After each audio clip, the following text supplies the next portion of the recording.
مختصر بتا دیتا ہوں، وضاحت میں نے کر دی تھی کہ یہ قربانی میں جو عقیقے کو گھسیٹتے ہیں اس کی کوئی دلیل نہیں، یہ لوگوں نے اپنی طرف سے بات نکالی ہے۔ عقیقہ الگ عبادت ہے، یہ قربانی الگ ہے، اور عقیقہ کرنا بھی بچے کی پیدائش کے بعد 7ویں دن چاہیے، نہ آگے نہ پیچھے، 7ویں دن چاہیے نا، اس میں نہیں یہ داخل نہ ہے یہ بات یہ کہ عقیقہ جو گائے کا اونٹ کا یہ بھی نہیں ثابت، گائے اونٹ جو ہیں یہ قربانی میں ہے ٹھیک ہے، عقیقے میں صرف آپ نے نا مینڈا اور چھترا کیا،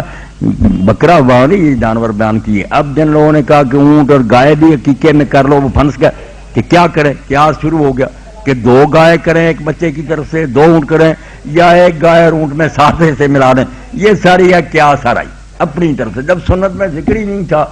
وہاں یہی تھا کہ عقیقہ کرنا ہے تو قبض کرو، مینڈا کرو، بکرا کرو، یہاں تھا۔ اسی لیے اما عائشہ رضی اللہ تعالیٰ عنہ کو کہا ان کی بھتیجی نے کہ اگر بچہ پیدا ہوا تو ہم اونٹ کریں گے، انہوں نے کہا نہیں، لا بڑے سنت افضل، کوئی اونٹ نہیں،